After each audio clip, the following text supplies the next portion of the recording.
Gracias, Nora.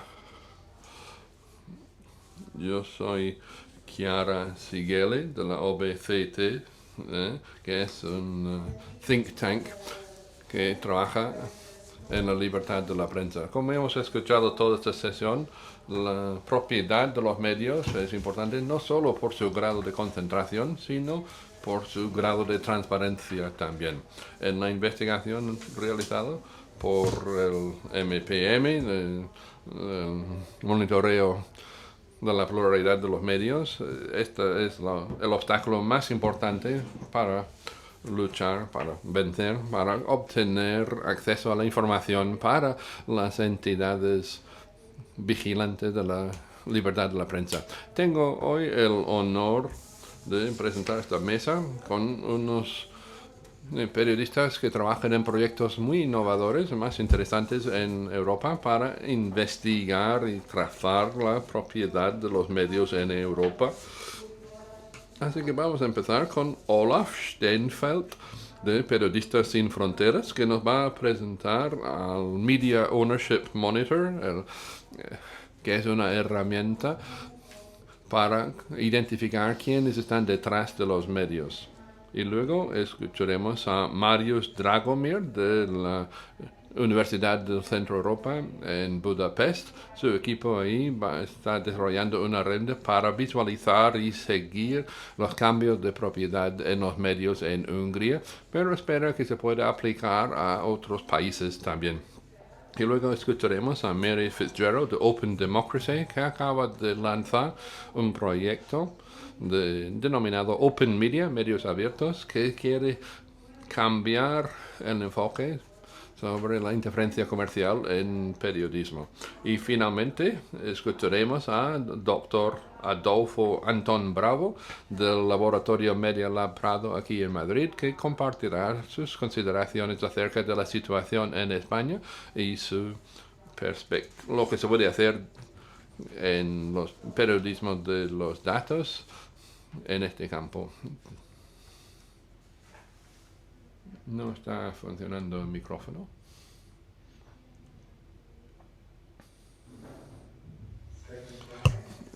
Por segunda vez, esto ya suena mejor. Voy a cambiar de presentación.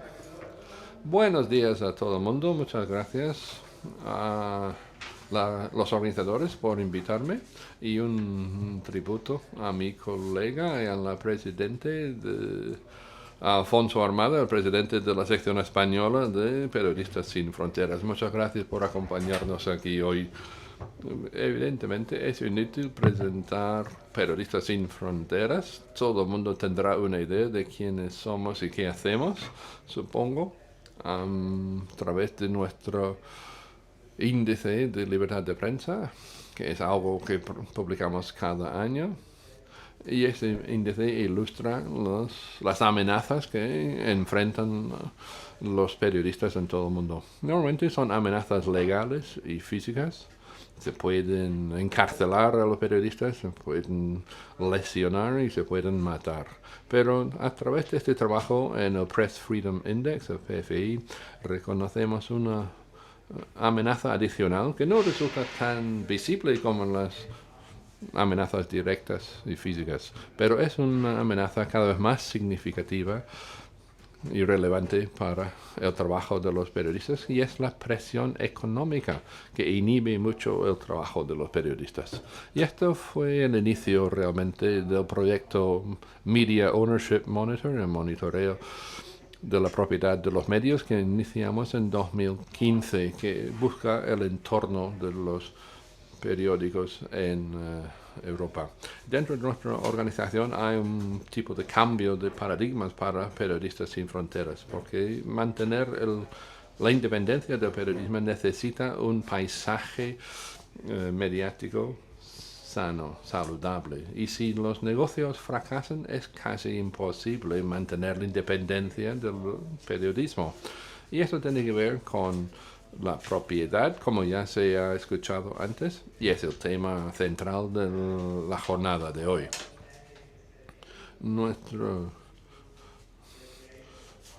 nuestro enfoque es que cualquier enfoque hacia la orientación de la propiedad necesita imprescindiblemente la transparencia. Todo el mundo le gusta, a todo el mundo le gusta la transparencia, es una palabra en boca de todo el mundo, pero nosotros consideramos que hay que hacer sonar una nota de precaución en este punto, porque la transparencia de los medios no debe ser un fin en sí mismo, tiene que tener sus propios límites, porque si analizamos la propiedad de los medios y de los negocios en el sector de los medios, nuestra comprensión es que, y ya les haré un recorrido dentro de un momento, existen motivos válidos para el secretismo corporativo dentro de los mercados competitivos, incluido el mercado mediático. Y esto es un motivo que deberemos considerar. La transparencia tiene que tener límites, y si exigimos transparencia de otros, tenemos que ser también transparentes en lo que anunciamos y cómo lo hacemos. Esta no es una presentación de PowerPoint, es una página web en vivo, no es un informe que se publica y se olvida en un instante, sino es una base de datos abierta en línea que repasa país por país. Aquí en nuestra página web, en la página de inicio, una selección interesante de países que hemos repasado hasta la fecha. Creo que son 12 o algo más de 12. El equipo están trabajando actualmente en Albania y en México. Y por supuesto, la primera pregunta que nos hacen es ¿cómo seleccionáis los países investigados? Pues disponemos de 5 criterios que aplicamos. En primer lugar, es un criterio técnico, porque la financiación es del Ministerio Federal Alemán de Desarrollo y por eso estamos limitados a la lista ADC. ADC es una relación de países elegibles para recibir fondos de ayuda al desarrollo, y con nuestra financiación, por tanto, no podemos entrar en países europeos. Lo que tenemos como primer criterio es buscar un partner en cada país que puede continuar el proyecto después y la actualización de la base de datos. El tercer criterio es el tamaño de los países, porque realmente plantea un problema metodológico. Si un país es demasiado pequeño, hay problemas a la hora de valorar los índices, los indicadores de índice. En un país con una población inferior a 1 millón siempre existe concentración, es muy difícil medirlo. Y hay también algunos países que son simplemente demasiado grandes para los recursos disponibles, por eso es imposible analizar la India, por ejemplo. Luego está la cuestión de la seguridad. Hay muchos países donde no podemos entrar. Y el quinto criterio es si tiene sentido, porque hay muchos países, Corea del Norte, por ejemplo, una investigación tardaría 10 minutos, porque solo hay un medio y ese tipo de país también está excluido. Así que voy a analizar o presentar Serbia, porque es el país más cercano a donde estamos nosotros, pero la página web que presentamos para cada país es idéntica. Si vamos a la página de inicio para Serbia, el informe parece muy sencillo. Quizás es importante resaltar que no es un mensaje para académicos ni para periodistas expertos, sino para el público en general. Por lo tanto, está orientado a usuarios de telefonía móvil y el lenguaje es muy visual, con infografías. Aquí tenemos nuestra asociación en Serbia, que es el Balkan Investigative Reporting Network, BIRN. La información está disponible en inglés y en el país de vernácula de cada país. Click there, you will get a quick introduction, in this case, of the media market in Serbia, and then you can search further by sectors of media, so we can maybe go to TV.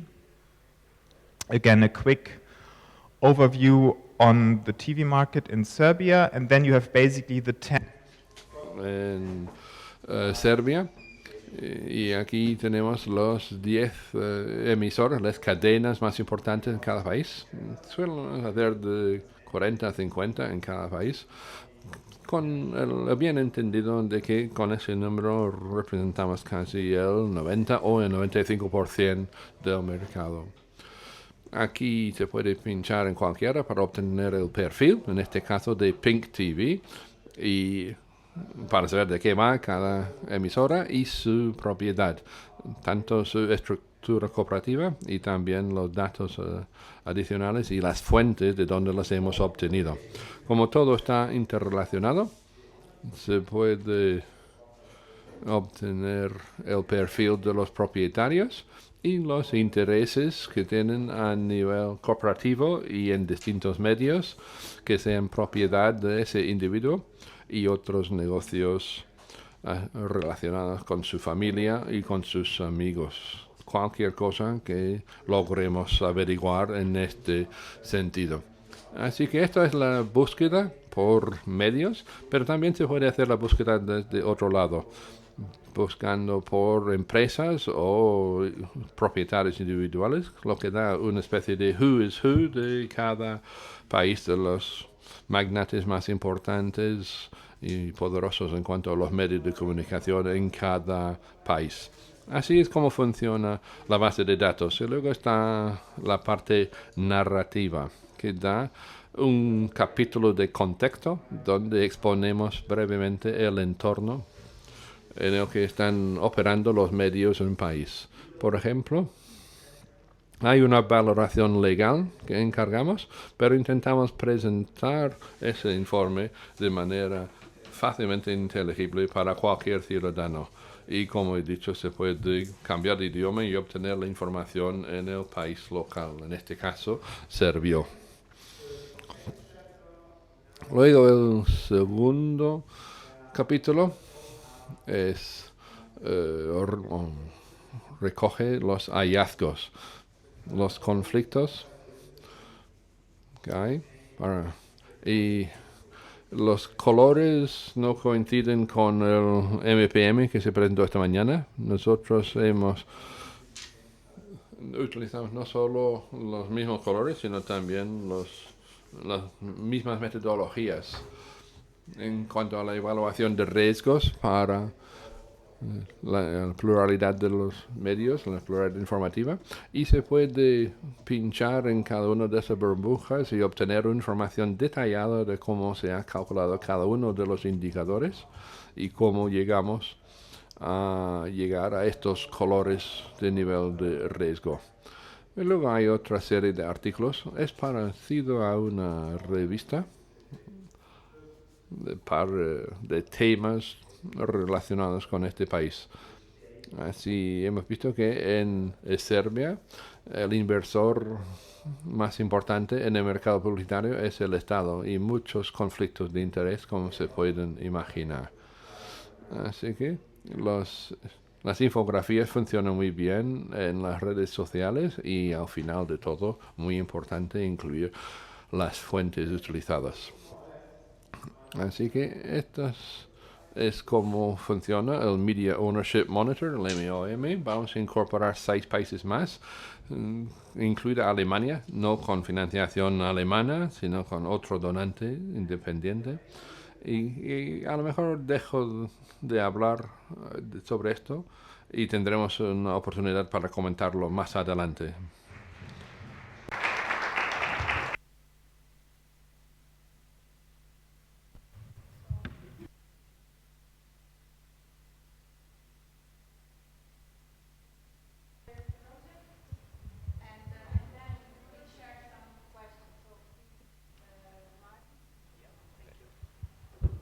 Thank you. Gracias.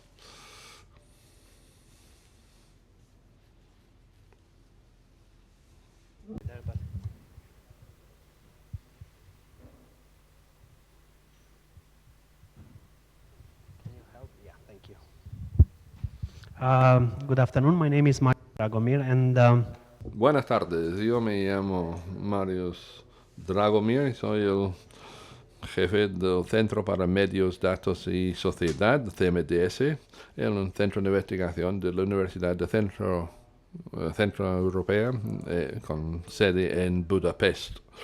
Voy a presentar una herramienta que estamos desarrollando en ese centro para hacer el seguimiento de la propiedad.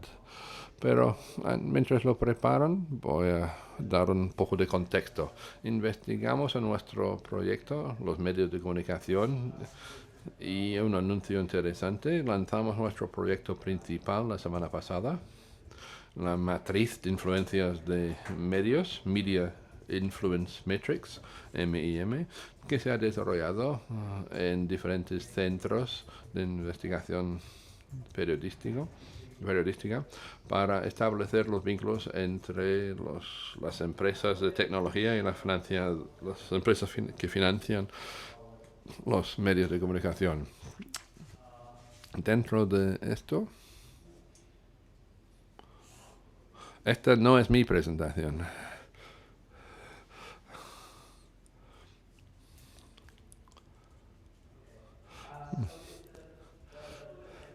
La herramienta que quiero presentar fue desarrollada por uno de nuestros socios y con financiación de Google.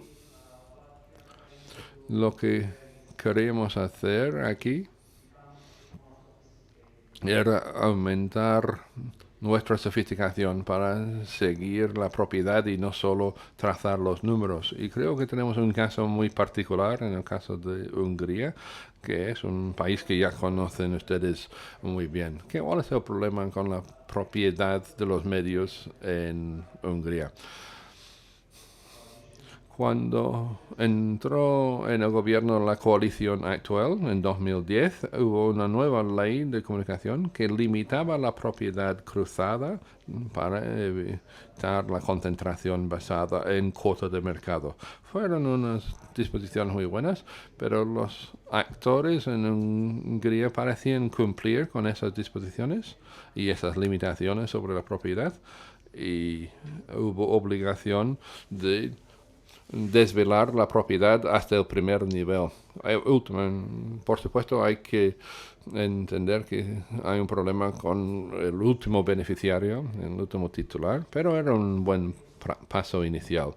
En Hungría se pedían más datos para la concesión de licencias y eso incluía un análisis de propiedad. Así que se empieza a analizar la propiedad de los medios, las empresas dedicadas a los medios de comunicación en Hungría en ese momento, en 2002, se puede ver que casi todo el mundo estaba cumpliendo con estas disposiciones. ¿Me pueden oír? No era tan sencillo. De hecho, si analizamos las fusiones y adquisiciones que fueron autorizadas por la autoridad,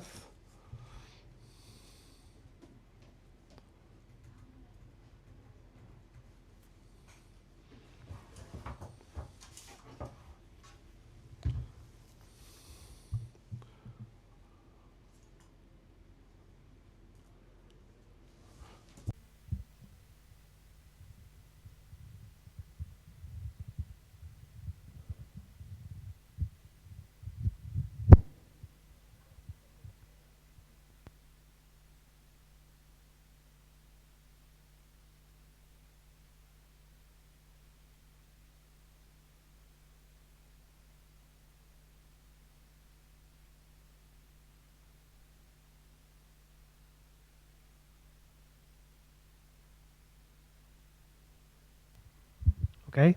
Yeah. Great. Thank you. So if you look.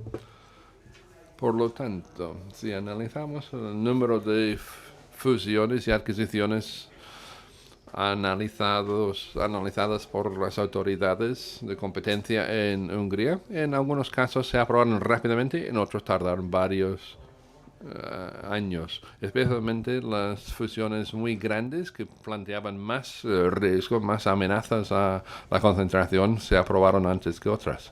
Aquí tenemos dos casos de empresas extranjeras que fue rechazada, y luego tenemos Panon Lapok y el Radio One Network y el Radio One Television Group que se aprobaron. Si buscamos qué hay detrás de estos negocios, vemos que hay nombres repetidos. No conocerán los nombres, pero Lawrence Masseros o Andy Vaina y expertos y los que viven en Hungría saben que son oligarcas muy cercanos al primer ministro y al gobierno actual.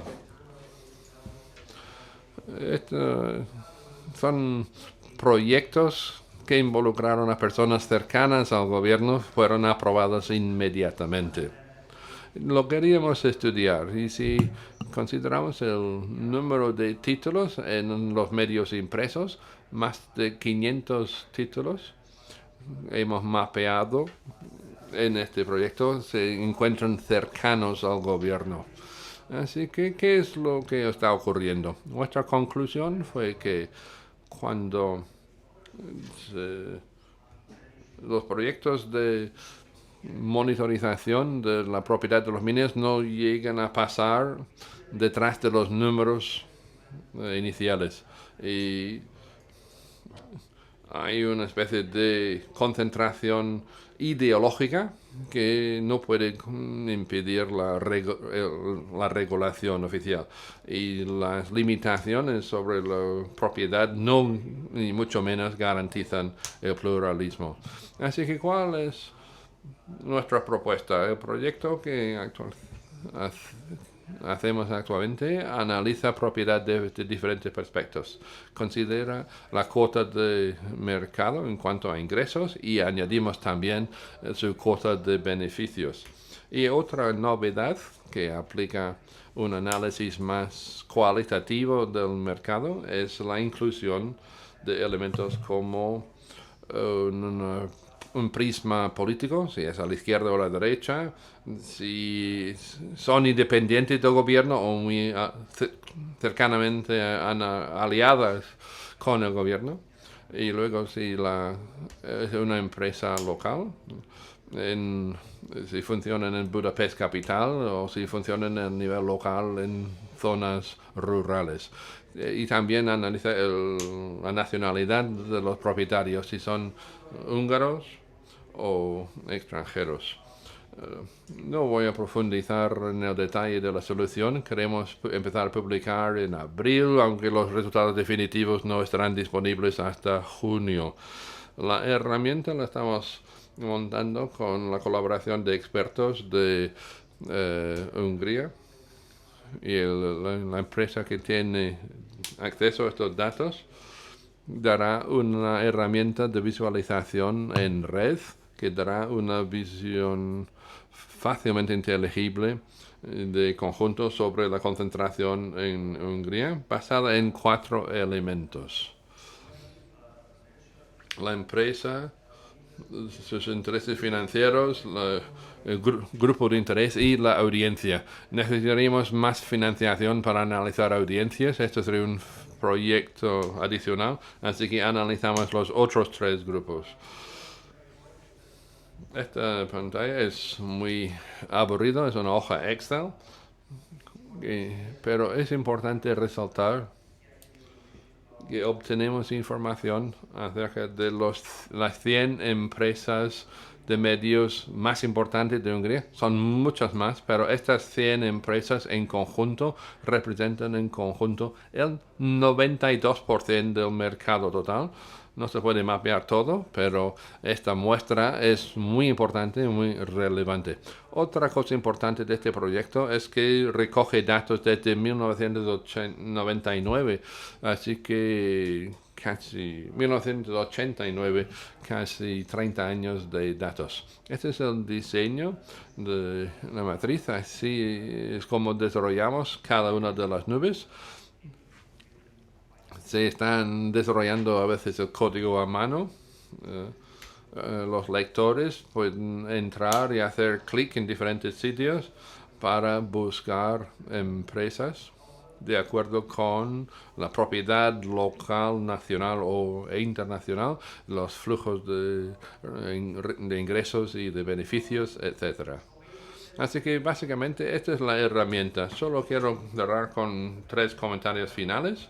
En primer lugar, que cuando solicitamos la financiación y al desarrollar el proyecto, estamos siempre pensando en la facilidad de replicación de esta herramienta. Es una herramienta muy fácil de replicar.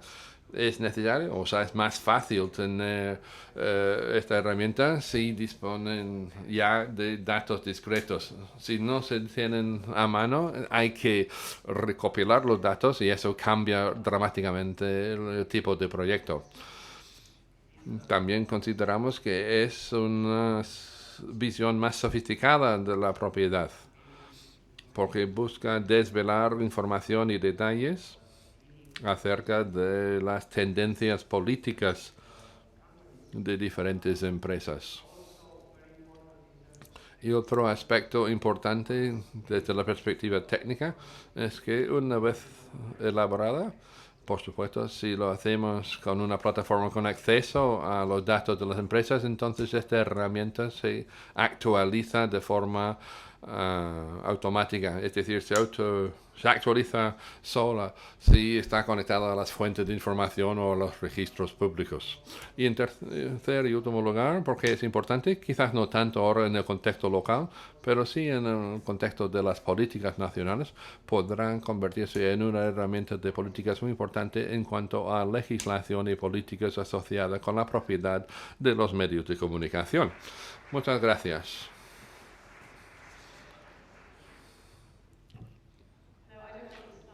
Yo no dispongo de presentación, pero voy a copiar a todo el mundo y ponerme detrás del atril. Yo soy Mary Fitzgerald, tengo una página web que es Open Democracy, es una plataforma abierta que publicamos en inglés y en varios otros idiomas. Y nuestro mensaje importante desde que empezamos en 2001 es el pluralismo. Publicamos las perspectivas de personas con las que no estamos de acuerdo en todo momento. Salimos de nuestra cámara de resonancia y nuestra burbuja y hacen entrar a otras personas, periodistas, activistas, académicos en todo el mundo y los reguladores. Y hacemos entrar a personas fuera de esta élite de reguladores y una de las cosas que hemos publicado en varias ocasiones a lo largo de los años es un comentarista británico, Peter Oborne. Peter Oborne era el columnista principal de las columnas de política, de comentario política en el Daily Telegraph, que ha hecho un buen periodismo a los años, pero tiene una reputación de ser un poco de derechas, pero también de ser un poco rebelde. Y hemos publicado este trabajo suyo desde hace años y tenemos una relación con él, porque dicen que no se puede publicar en otros sitios. Y desde 2014-2015 él empezó a analizar el papel de las entidades financieras, de algunos bancos concretos, especialmente HSBC, a la hora de bloquear dinero para negocios. Está muy en contra de islamofobia y es un problema de la derecha y muchas veces se levanta a proclamar los derechos de los musulmanes en foros derechistas. Y vio cómo HSBC había bloqueado los fondos orientados por los ONGs que iban al al territorio de Gaza. Y él investigó esto y descubrió que mucha gente había sufrido problemas por apoyar Gaza y descubrió unas cosas que a sus directores en el Telegraph, pero su historia nunca se publicó y él no lo entendió. Y eso ocurrió varias veces a lo largo de meses con varios artículos sobre HSBC. Y finalmente le dijeron que HSBC es la fuente de publicidad que no se puede ofender. Y una investigación en cualquier tipo de las actividades de HSBC para ayudar a los ricos a evitar el pago de impuestos. Los propietarios de Telegraph recogieron a la fuerza muchos materiales sobre este tipo de investigaciones. de Barclay Brothers son los propietarios de Telegraph. Son personas que están viviendo en el extranjero para evitar pagar impuestos, así que no sé por qué tenían ningún interés en ese tipo de estudios. Así que Peter Byrne decidió que no iba a ser muy vociferante, iba a trabajar. No sé si la señora de la IJ sigue en la sala, pero ocurrió Swiss Leaks, las fugas de información de Suiza, y todo el mundo siguió las noticias, pero no The Daily Telegraph. Peter siguió esperando día tras día y nada, ningún comentario. Y después de 3 o 4 días, un artículo de a lo mejor se está exagerando esto de Swiss Leaks. Y en este punto, Peter Byrne perdió el control y me llamó y me dijo, Mary, ¿qué vamos a hacer con esto? Y fui a verle en su despacho una noche lluviosa de domingo para redactar su carta de dimisión de 3,000 palabras y lo publicamos en su página web, y el tráfico que generó esa carta de dimisión rompió nuestro sistema.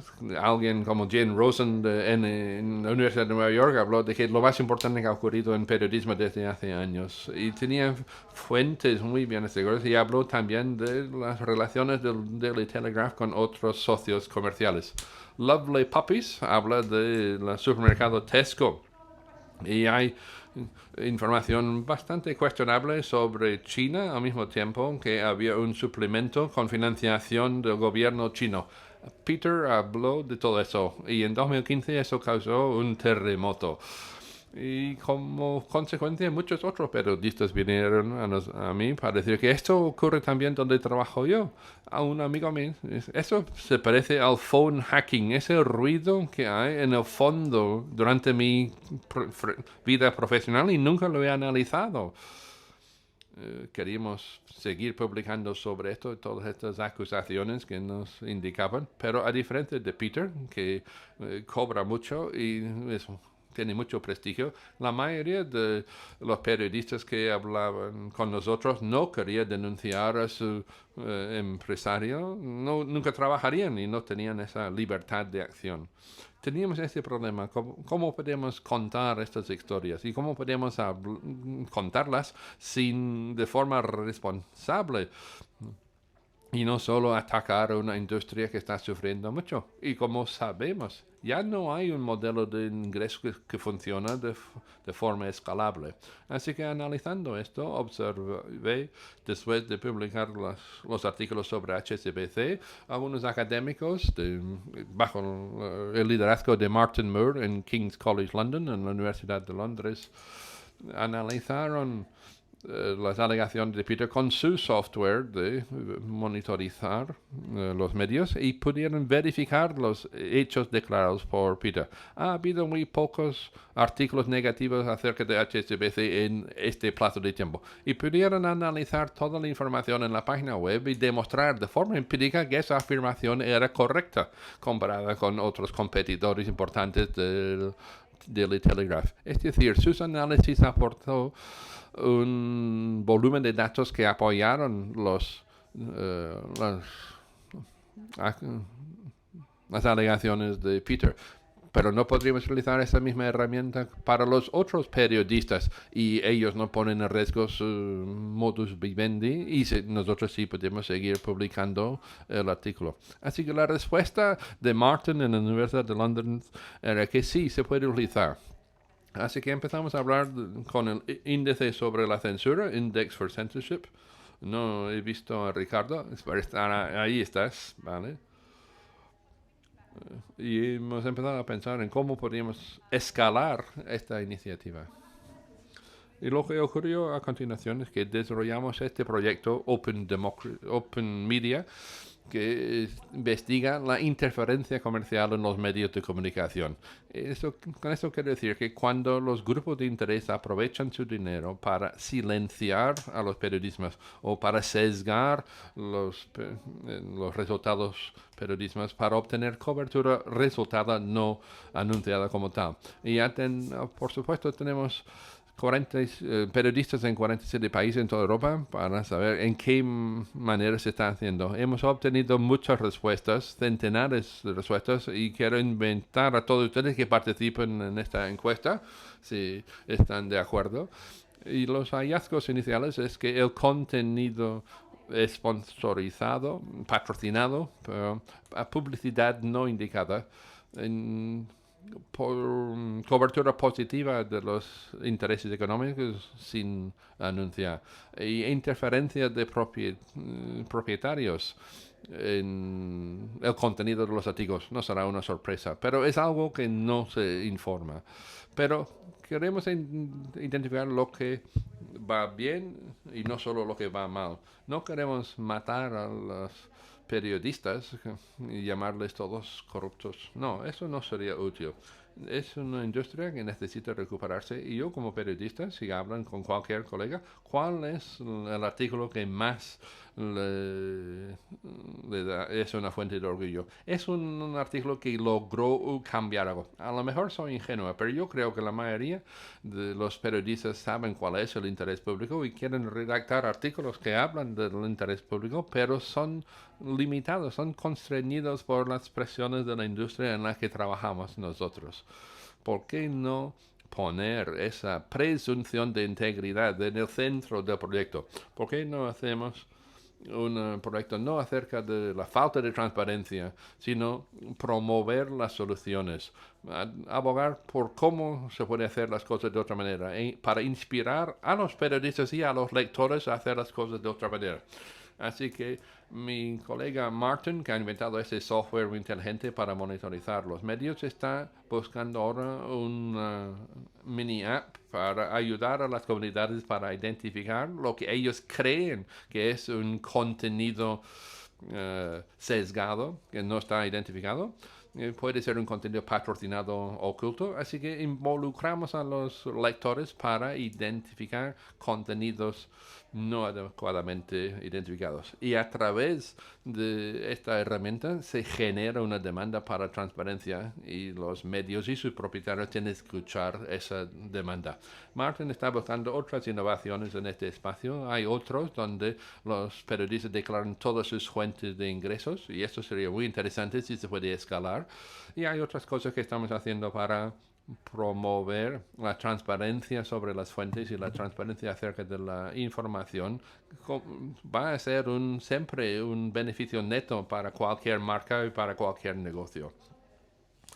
Yo creo que hay mucha evidencia que lo demuestre, pero mientras lo estamos recopilando, vamos a seguir con una serie de artículos sobre esto.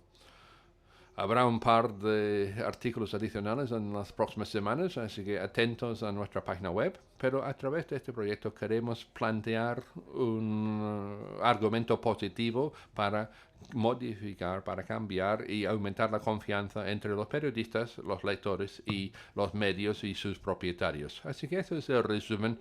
Les animo a todos a que participen en nuestra encuesta, y yo lo compartiré con todos los interesados después. Muchas gracias. Thank you, Mary. Actually, I think I won't have time. Muchísimas gracias, Mary. Desafortunadamente no tendré tiempo a hacer una pregunta. Vamos a abrir el turno de preguntas y respuestas a la sala después de la intervención de Adolfo. No obstante, quiere decir que en los 3 proyectos que se nos han presentado hasta ahora hemos visto 3 enfoques distintos. Vemos un objetivo común para trabajar sobre estas cuestiones como una manera de contribuir a la alfabetización de los medios, y uno de los objetivos es incrementar la demanda por parte del público para suscitarles el interés por conocer más, por involucrarse en esta cuestión, y para crear un espacio para que los periodistas se movilicen y eleven la confianza en su profesión. Todos estos 3 proyectos son inspiradores, y todos ellos tienen un enfoque colaborativo, colaborativos entre periodistas, entidades de observación,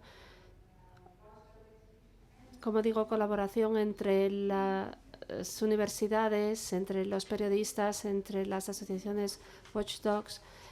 Este tipo de colaboraciones son esenciales para multiplicar los impactos, el efecto de estas iniciativas, y también la incidencia.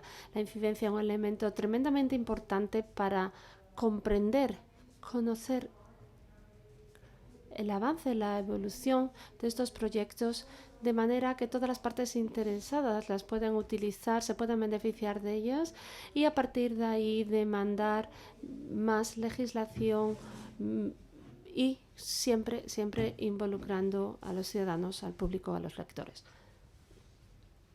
Adolfo, tienes la palabra.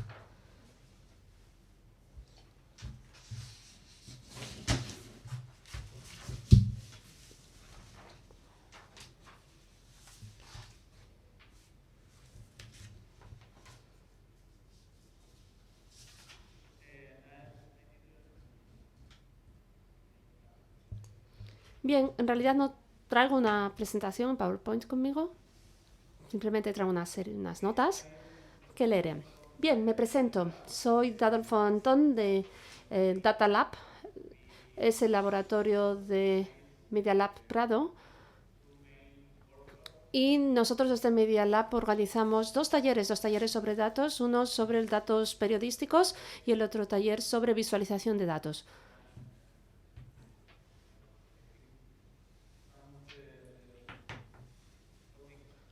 Algunos de los temas a los que me iba a referir ya se han puesto encima de la mesa.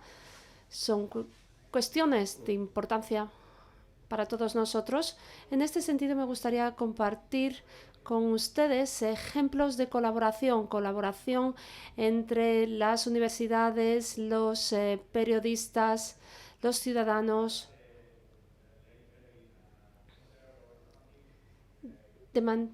y yo más adelante, a través de un tweet, les haré llegar los enlaces para que tengan acceso a los mismos. Bien.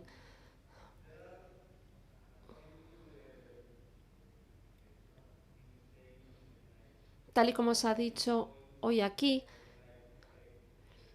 me gustaría, referirme a 4 cuestiones: medios públicos, pocas políticas en materia de comunicación o escasa legislación, y también me gustaría hablar de aquello que nosotros estamos haciendo en el Media Lab, es decir, trabajo con datos.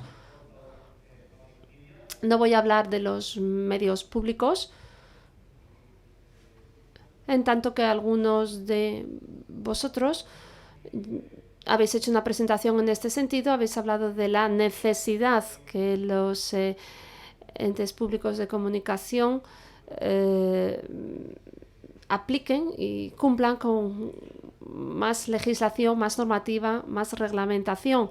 Este es uno de los aspectos más candentes en cuanto en el entorno mediático, en tanto que existe legislación y reglamentación en este sentido, no obstante, no se aplica. En España tenemos ejemplos en este sentido, por ejemplo, de la Ley de Transparencia promulgada en el año 2015,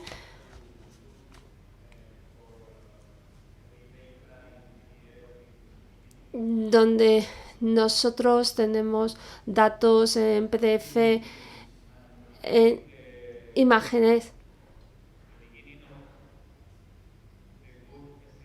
y es el comienzo de un escenario positivo en este sentido. Pasa por tener buenas políticas de comunicación. Esta legislación, esta elaboración de políticas es extremadamente necesario. Gracias solamente a las políticas, a la legislación europea, España está en una situación más favorable que hace tiempo. Ahora quisiera referirme a nuestra trayectoria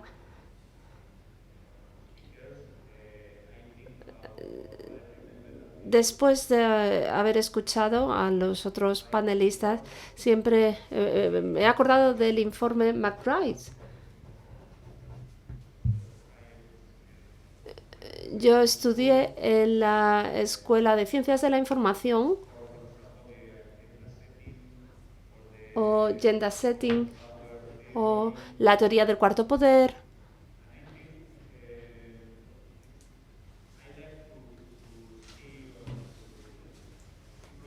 Y a mí me gusta, me encanta ver proyectos sobre estas cuestiones, sobre estos temas. No obstante, a veces pienso si se pierde la conexión con el enfoque académico, si carecen de un enfoque académico. Es decir, si se queda meramente reducido a datos, si no se acompaña de esta perspectiva académica. Y ahora me gustaría deciros que antes de hace unos minutos conocí a Ana Segovia, que es uno de nuestras panelistas destacados el día de hoy. Ella, Ana Segovia, se dedica a investigar sobre la concentración de medios. Afortunadamente, ella fue mi profesora. No, perdón, nosotros tuvimos una profesora común y como digo, ella también estudió en mi facultad con Fernando Quirós y Paco Sierra.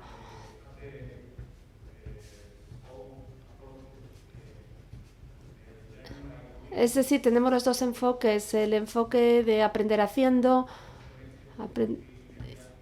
y establecer conexiones entre y estudiar la propiedad de los medios, pero sin perder la perspectiva académica, es decir, sin perder de vista cómo esas cuestiones se abordaban, se estudiaban hace tiempo.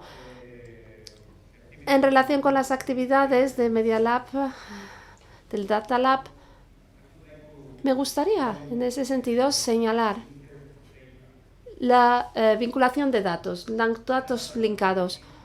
Existen muchas iniciativas para recolección de datos, diseminación de datos.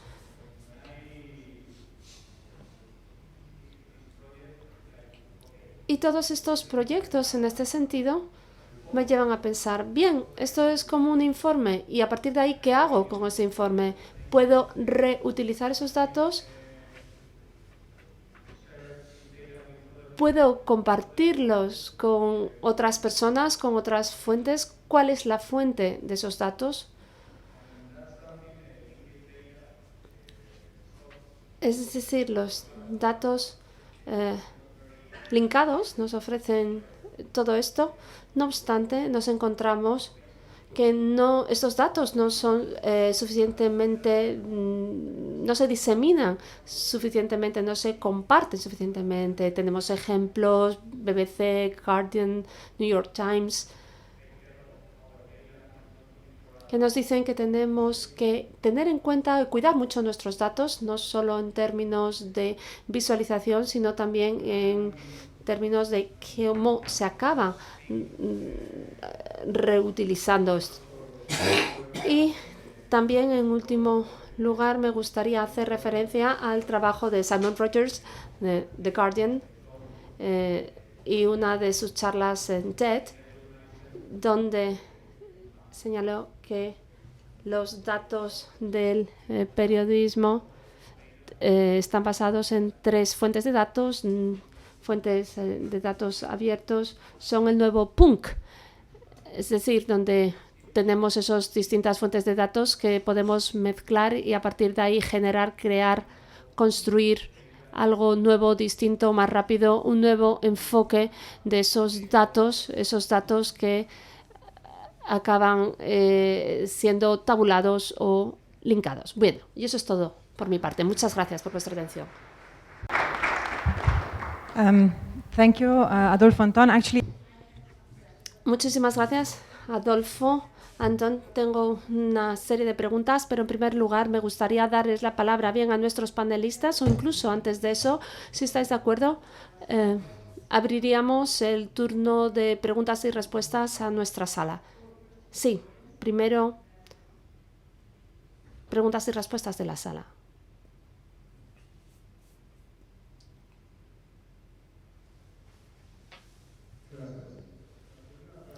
Thank you. The first question is for Mary. Mary?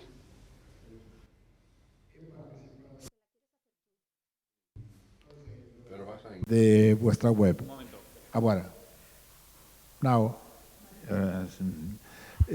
que conozco vuestra web y he participado de vuestra encuesta, conozco el trabajo que hacéis. Por eso que una pregunta, porque esta tarde seguramente surgirá el tema, y es tu opinión, tu visión de los reguladores Ipsos e Impress. Es decir, estos que son totalmente distintos, ¿qué solución puede dar a esta situación?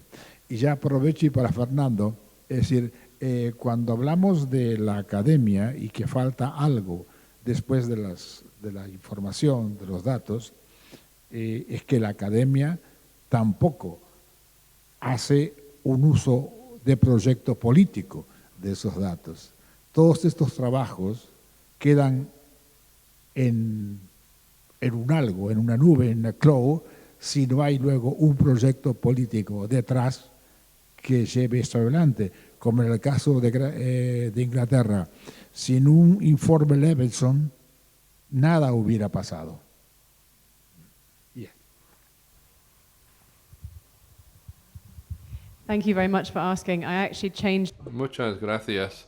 Cambié esta mañana mi perfil de ponentes porque yo no había declarado un interés muy importante, soy parte del comité de conjunto de Impress, así que en ese sentido no soy parte desinteresada, no soy socia de Impress y Open Democracy no está bajo el control de Impress. Y hay motivos para explicarlo, pero sí formo parte del comité que diseña el código que debería aplicar los otros que genera. Debería indicar que en los medios británicos hay una guerra entre dos reguladores, IPSER, que es el vigilante de los grandes medios, pero orientado a los grandes medios. Impress es algo nuevo que salió del informe de Levinson y yo creo que Impress tiene unas normas más robustas y tiene la capacidad de ser más eficaz en el futuro, pero personalmente creo que hay problemas con las dos cosas. Me preocupa mucho la involucración del Estado en la regulación de los medios. Puedo ver cómo funciona en el Reino Unido, pero si aplicamos ese mismo modelo a otros países, va a ser peligroso. Sé que se mantiene a distancia y que no hay ningún sistema perfecto, pero prefiero la libertad de la prensa, la libertad de expresión, y hay abusos que ocurren como consecuencia del abuso de poder. Y hay que ir más en esa dirección.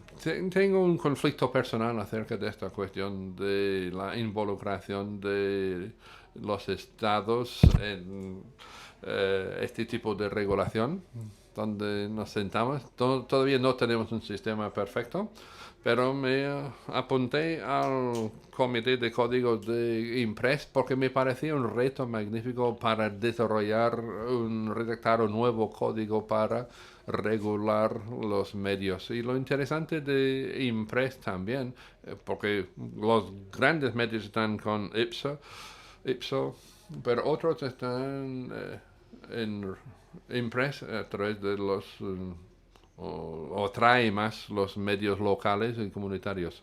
Así que es muy interesante ver que hay un regulador que se orienta más a ese grupo y otro regulador va para el grupo de grandes medios. Así que en cuanto a su otro punto, creo que los medios abiertos, Open Media, es un proyecto donde hay que tener todos estos elementos, los académicos, los periodistas, el activismo.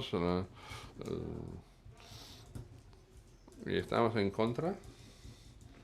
No. Estamos en contra de un enemigo muy grande en este grupo y hace falta la colaboración de todos los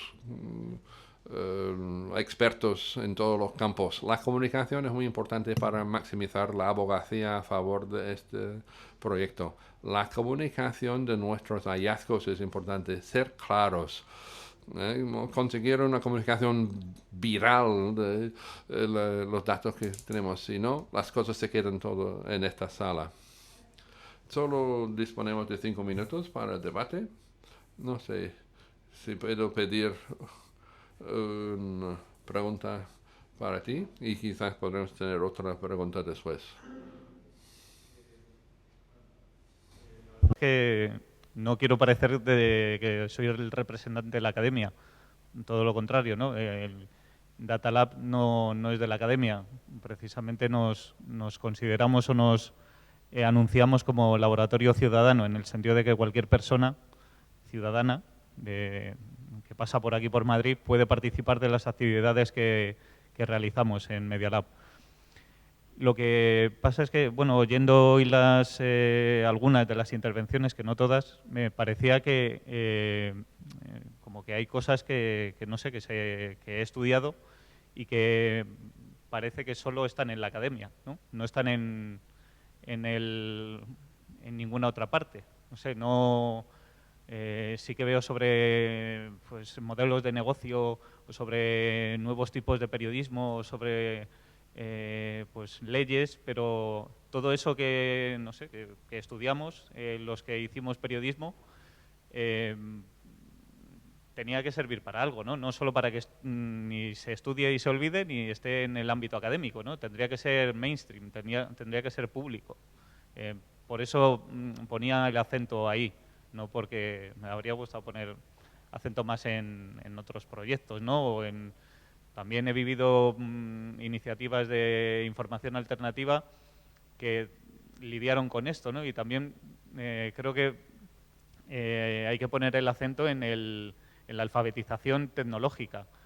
Es decir, ahora usamos la web o Internet como una commodity, como un producto, cuando yo estaba estudiando y fui contemporáneo de ese nacimiento, nos parecía alucinante poder comunicarnos con cualquier persona del mundo, ¿no? Esa audiencia infinita que ahora mismo parece como algo normal y que solo puedes hacer a través de Facebook o Twitter, cuando tenemos los medios y las capacidades para hacerlo, porque hay mucho software libre además que...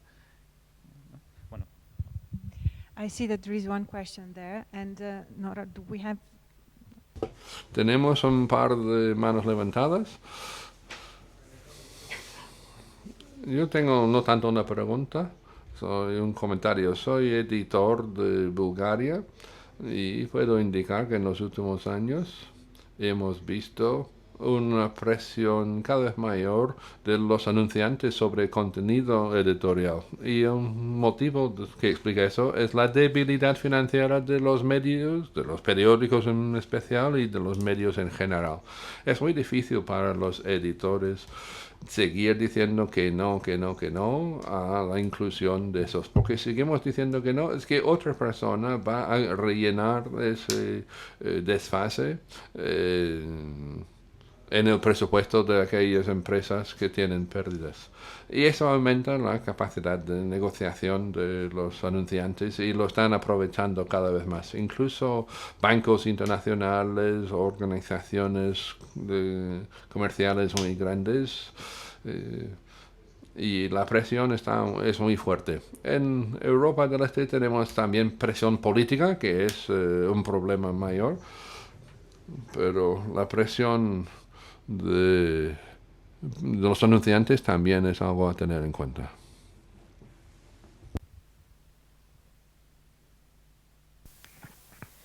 Hola, soy Ana Segovia. Hello. Será Adolfo la referencia. Yo soy profesora en la Universidad Complutense de Madrid y quería simplemente preguntar dos cuestiones referentes al observatorio y la herramienta, ¿no?, con respecto a la propiedad de datos, perdón, a la propiedad de medios de comunicación, para saber si han incorporado o han tenido también en cuenta la posibilidad también ya no solamente de la propiedad efectiva de medios de comunicación, sino también las interconexiones con otros consejos de administración o los directorios interconectados con el resto del panorama corporativo, ¿no? Porque lo que en estos últimos años, ¿no?, creo que se ha visto además de manera mucho más clara con todos estos procesos de financiarización, ¿no?, que han llegado también a los medios de comunicación, pues ya no solamente es la propiedad efectiva, ¿no?, de algunos magnates más localizados, ¿no?, y más visibles a los que se les pone rostro, sino también la influencia que se puede tener en los medios de comunicación a través de, como digo, propiedades interconectadas o presencia en los consejos de administración de otras grandes corporaciones e incluso las propias entidades financieras, ¿no?, que es otra de las cuestiones que, por ejemplo, a día de hoy también creo que también impacta mucho sobre una de las cuestiones que mencionaba Marius, que es ya no solamente la concentración de la propiedad, sino la concentración ideológica, ¿no?, que es algo mucho más difícil de superar, ¿no?, o de combatir. Gracias.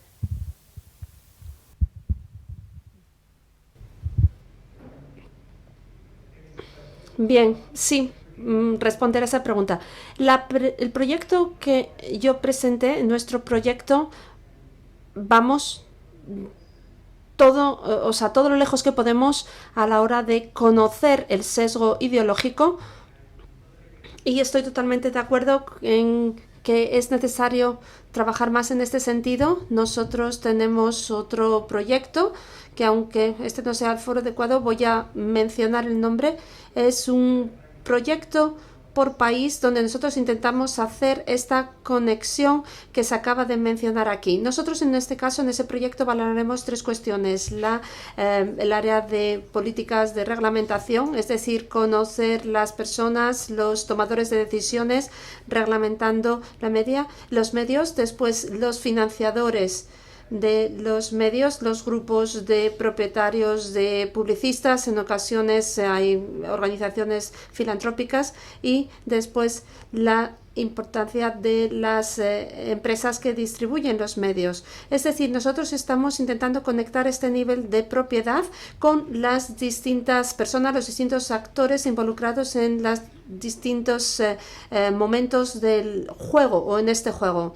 Así que considero que sí, que esa es una cuestión muy importante. Nosotros estamos intentando hacer investigación cualitativa en este sentido. Es muy difícil hacerlo a través de valorar datos tal cual. Así que nosotros lo que hemos presentado hoy aquí es un prototipo. Esperemos que lo podamos escalar para que nuestro proyecto también tenga mayor ámbito. En cuanto a la academia, la universidad, yo soy representante del sector académico, yo trabajo en la universidad y tengo que ser muy crítico conmigo y con mis colegas, porque en muchas ocasiones somos muy poco efectivos. En ocasiones, no sé, hacemos trabajos que acaban siendo muy poco difundidos, diseminados o incluso leídos. Es decir, es necesario vincular el trabajo académico urgentemente con el trabajo realizado por las ONGs, la sociedad civil. Tenemos que conseguir esta vinculación. La investigación que estamos haciendo en este sentido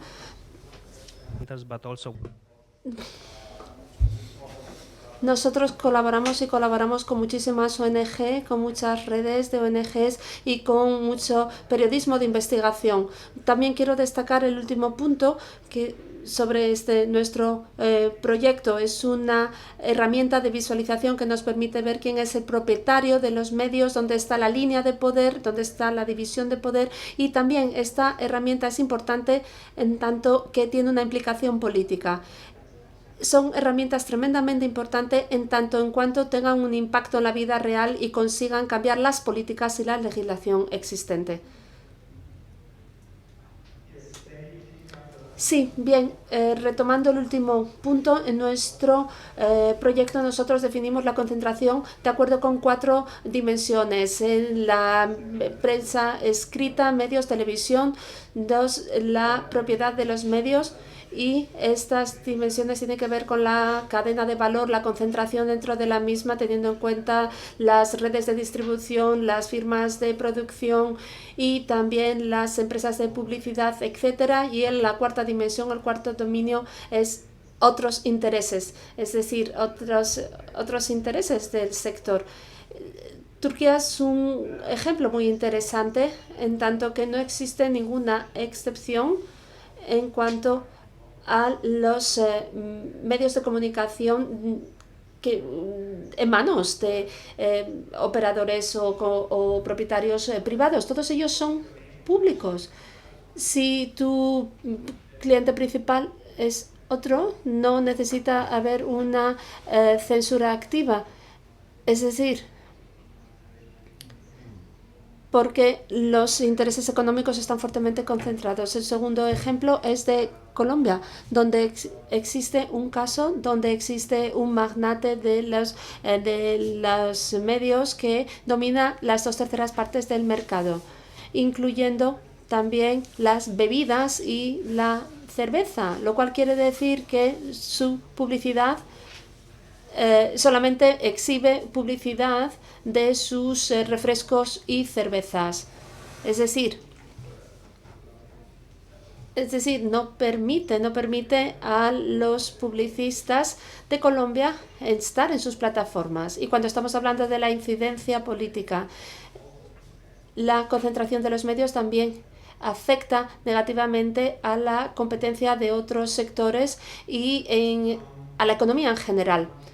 También un aspecto que quisiera añadir, ya se ha hablado mucho aquí de datos. Obviamente nuestro proyecto es un proyecto de periodismo de datos que depende, porque nosotros dependemos de la disponibilidad de los datos y sorprendentemente nuestros equipos, con independencia del país al que vayamos, al que hayamos ido, siempre hemos visto con mucha sorpresa que la propiedad de los datos, yo no diría que son exactamente fáciles de conseguir, pero bueno, en cualquier caso, acabamos sabiendo quién está detrás de los datos, de esa propiedad de datos. No obstante, lo que no ha sido fácil es encontrar datos sobre datos de mercado, sobre audiencias. Si queremos saber cuál es la opinión en términos de concentración, necesitamos datos sobre audiencia. No solamente la disponibilidad de esos datos es difícil, sino que en ocasiones, cuando están disponibles, son datos corruptos. Se corrompen a propósito. Así que, bueno, quizás este sería un punto muy interesante a tener en cuenta en la legislación. Bueno, desafortunadamente nos hemos quedado sin tiempo. Hemos llegado al final de nuestra mesa redonda. Bien, tendremos la oportunidad de hablar con los panelistas durante la comida. Bueno, si se prestan a ello, y muchísimas gracias a todos por su atención.